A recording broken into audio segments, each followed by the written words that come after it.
This is a new Porsche Taycan Cross Turismo, and it's the world's first ever mass-produced electric estate car. What about the MG5? The MG5. All right. Okay, this is the world's first mass-produced electric estate car that can also do a bit of off-roading. Oh yeah, I'm going to tell you a bit more about the off-roading of this car a bit later on in this video. I'll be talking you through the inside, the outside, I'll be taking it for a drive, and of course, I'm going to test out its performance. I'm Matt Watson, and you're watching Car Wow.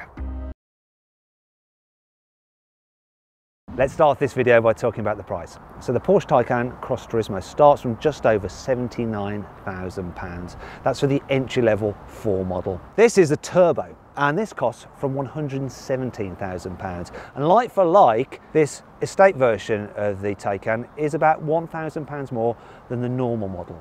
Still pretty expensive. Right, let's talk about the car's design, because this is the biggest change over the normal Taycan, and it's this rear end here. It's a very sporting estate car. We're not talking Volvos from the 1970s, are we? I mean, look at how raked that rear screen is, and oh, look, it even has a windscreen wiper on it. And that's standard. Normally on Porsches, you have to pay extra for a rear windscreen wiper. You did on my old 996. Some other features on this car, lots of black plastic cladding to make it look off-roady. And this car is actually fitted with an extra off-road pack, which includes this element here, which actually looks more race car-y than off-roady, but more on that in a bit. Something that hasn't changed is the light bar. You still get the cool light bar at the rear with Porsche in it as well. Moving on the side, you get new alloy wheel designs on the Taycan Cross Turismo. Really nice designs. They start at 19 inches in diameter, rising to 20s as standard on the turbo, though these are the upgraded 21s. So here's some more of the off-roady cladding, and you've probably noticed as well, it sits slightly higher off the ground than the standard Taycan. It's 20 millimeters higher on average to the various settings of its air suspension. Now, when you have it in the very utmost setting, it's then 30 millimeters higher than the standard Taycan on its air suspension. Here's some more of these off-road pack upgrades that this car has. Like these spats here,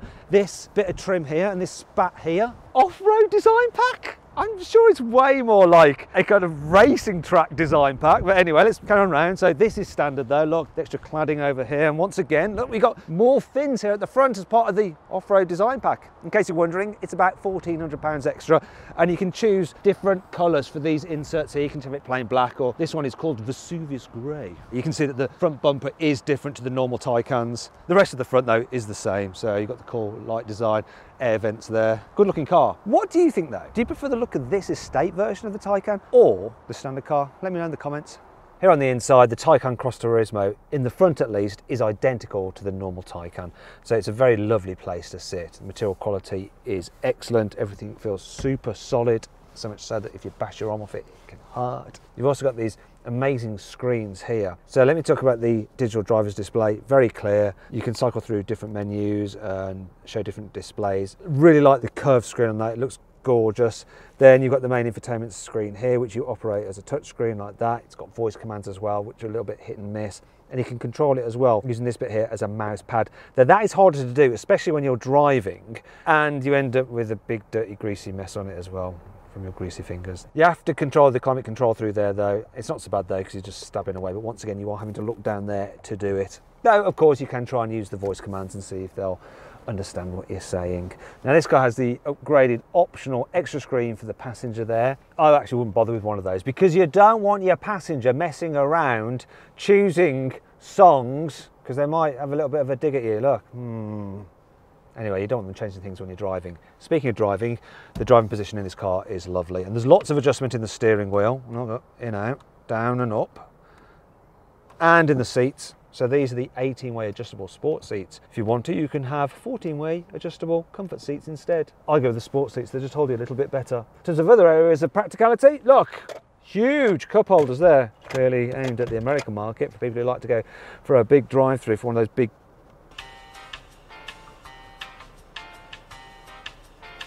bladder busters.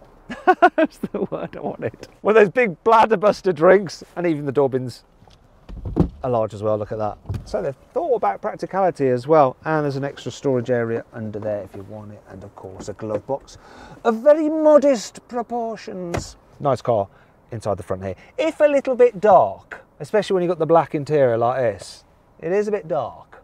It's also quite dark here in the back. Part of the reason for that is that the rear windows are quite shallow, and that's to help the car still look sporty from side on, despite the fact its roof is higher than the normal Taycans. In fact, you've got almost 5 centimetres more headroom than in the normal Taycan. Look at that, sitting up straight. Loads of headroom, knee room's good as well. What's not so good though is foot space. There are these areas cut out in the floor to give you a bit more foot room, same as in an Audi e-tron GT. In fact, if you'd like to see my full in-depth video review of that car, because it shares many of its parts with this Taycan, click on the pop-out banner up there to go watch that video.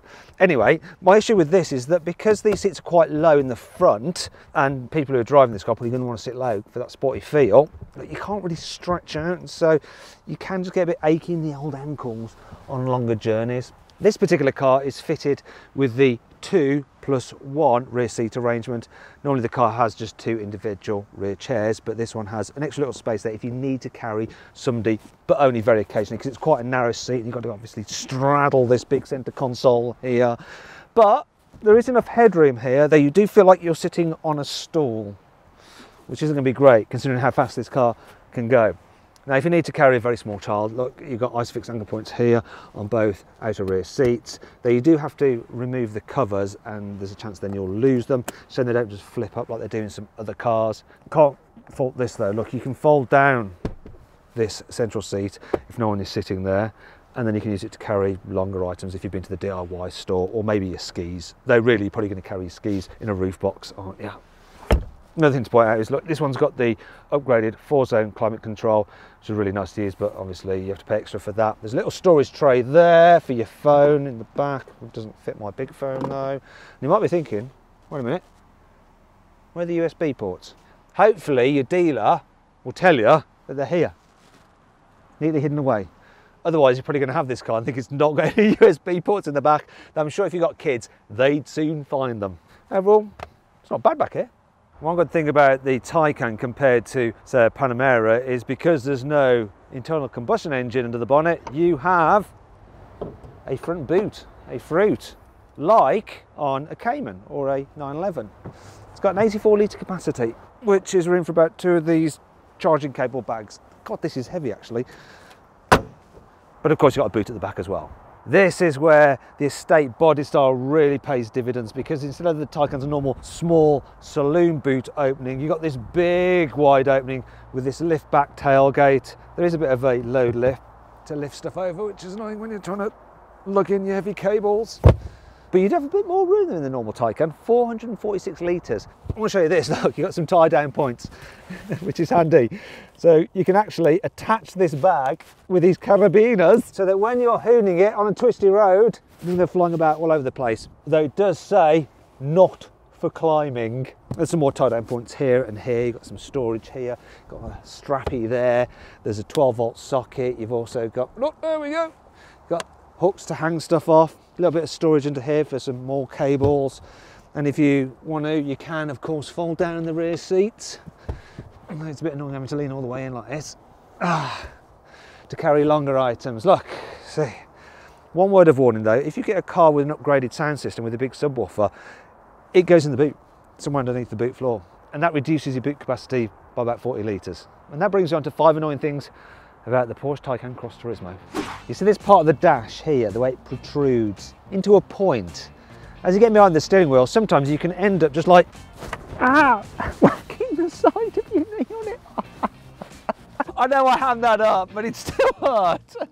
When you fold down the armrest here in the back, you'll notice 2 cup holders there. Great if you want to use them, but when you're not, it means that really you can't ever use this armrest because you just end up in the cup holder and it's uncomfortable, it's not relaxing. Do you want to see how far the rear windows go down? Look at this. That's not much more than halfway. Estate cars usually have quite useful retractable tonneau covers, whereas this has a very posh feeling but slightly more awkward, solid parcel shelf. Look, and it comes in 2 pieces like that. And then there's nowhere really to store it in the car, so it's going to get crushed if you load the boot full of stuff. I'm driving along in my Porsche Taycan Cross Turismo and I'm coming to a toll booth. Okay, I need to pay them. Right, I'll just get my wallet, don't worry, it's in here.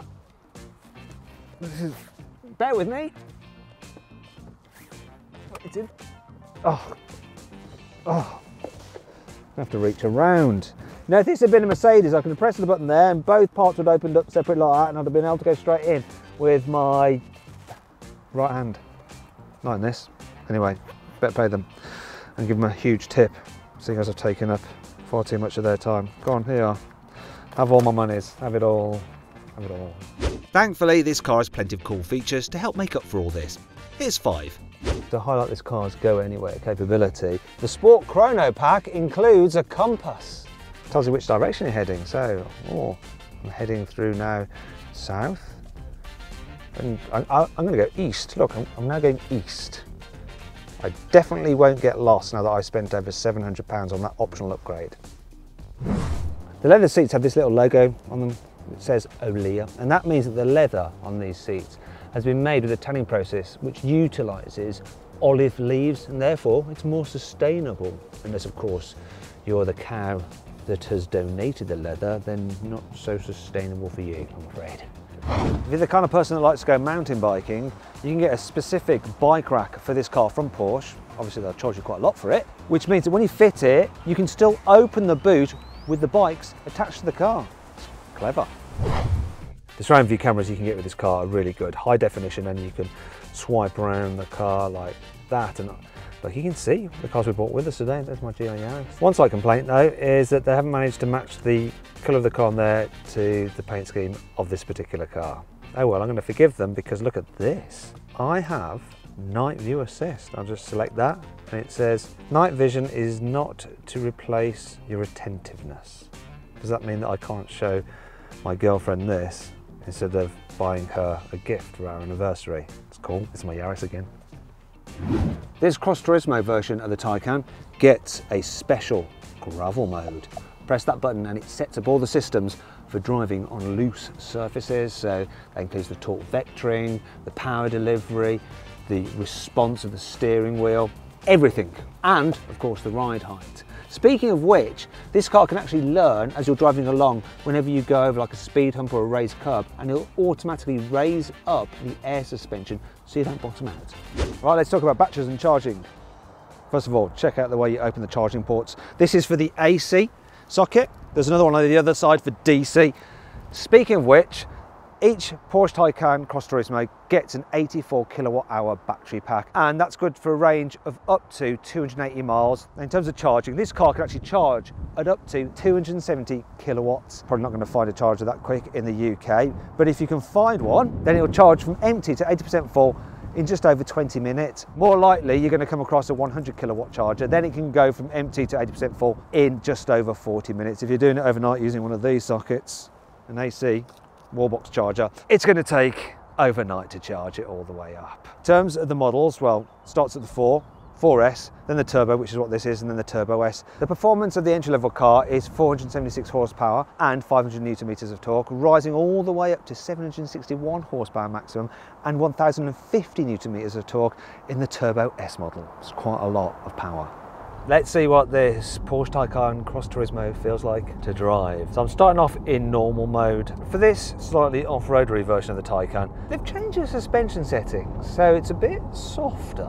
Now that's not to say that it's all floaty, because it's still a Porsche Taycan and that's quite a firm car, but it is a little bit smoother, a little bit more relaxed than the normal Taycan. It does still have that taut edge though, so it feels sporty like a Porsche should, but it just leans a little bit more in the corners. It just smooths out the bumps a little bit better, and probably for day-to-day living, especially in the UK, I think this setup's preferable. Yeah, when you throw into a corner at speed, it still just grips and goes round. Even though it's slightly higher off the ground, it doesn't really make that much of a difference to the way it handles, because the batteries, which is where all the weight is, still nice and low down. So despite the fact this thing weighs like around 2,300 kilos, it does an half corner really well, and then when you put your foot down, oh my gosh, it just flies. This turbo version has 680 horsepower, though that is when you're engaging launch control. And more on that in a moment, because I'm going to launch this car. I'm going to launch it with the suspension in the low setting and in the high setting for fun, but we'll come to that in a bit. When you're just driving normally, you only have a maximum of 625 horsepower. I say only, 625 horsepower.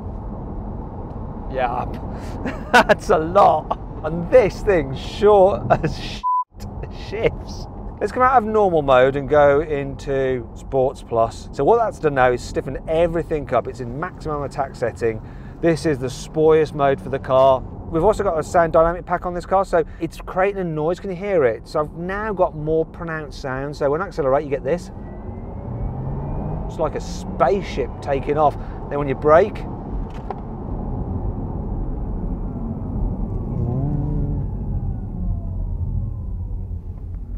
it's a bit like your washing machine just coming off spin cycle and winding down. God, the acceleration is nuts.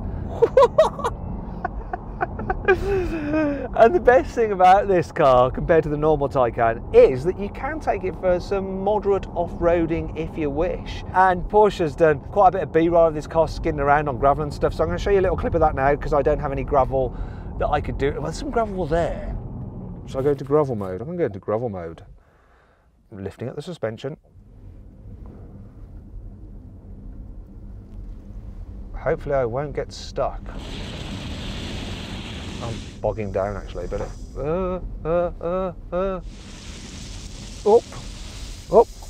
Yeah, enough of gravel mode. That's gravel designed for like trapping cars when they spin off the track. It didn't trap me, thank God. Oh, let's go again. Oh, let's get out of gravel mode. Let's go to sports mode. So when I put it into gravel mode, obviously it raises the suspension. Now it's lowering it back down again, so I'm back in sports plus. Another thing this car has, because it's the turbo, you get torque vectoring across the rear axle, so it can send more power to the rear wheel with the most grip. It's also got tungsten carbide coated brakes, which are like a halfway house between normal iron brakes and carbon ceramic, so they resist fade better than just normal iron brakes. Huge brakes as well, 410mm disc at the front, gripped by 6 piston calipers. At the back it's 385mm disc gripped by 4 piston calipers. If you go for the Turbo S, you get carbon ceramics as standard. Anyway, let's check the braking out. Whoa, that braking's really strong. Obviously when you're braking as well, if you do it a bit more smoothly, then you're using regen. You're recouping energy and putting it back in the battery to help maximise your range. Anyway, it's time to check out the acceleration. Okay, let's launch this car. According to Porsche, this Taycan Cross Turismo Turbo should do 0 to 60 in 3.1 seconds, which interestingly is 0.1 of a second slower than the normal Taycan, even though it's only about like 15 kilos heavier. Maybe that's to do with the raised ride height, just affecting drag or something. But anyway, let's launch. I've got my specialist timing gear up here. Let's do it. Launch control activated. That's brutal. Oh, I love the gear change. It's got a 2-speed transmission, 0 to 60 in 2.81. What's the quarter mile? 10.86. That is quick. Now let's try it again, but this time with the suspension raised to see if drag really does affect the acceleration. Okay, so I'm leaving the car in Sport Plus, but I'm going to change the chassis height now to lift. It's lifting. Bear with me. Okay, reset my specialist timing gear. Hopefully it'll let me do launch control. We'll find out now. Launch control activated. Let's go. It feels just as quick. It's quicker than 62.8. There goes my theory. What's a quarter mile though? 10.88 over the quarter mile. So even though I got more traction away from the line and reduced my 0 to 60 time by 0.1 of a second, my quarter mile time went up by 0.2 of a second. So yeah, we did a little bit of science there, that drag caused by increased ride height reduces your performance ever so slightly.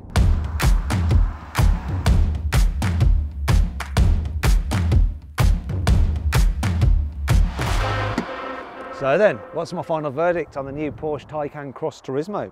Should you avoid it? Should you consider it? Should you shortlist it, or should you just go right ahead and buy it? Well, if you're looking for an electric estate car that can also go off-road, you really have no choice. And so you should go right ahead and buy the Porsche Taycan Cross Turismo. It's also pretty blooming awesome.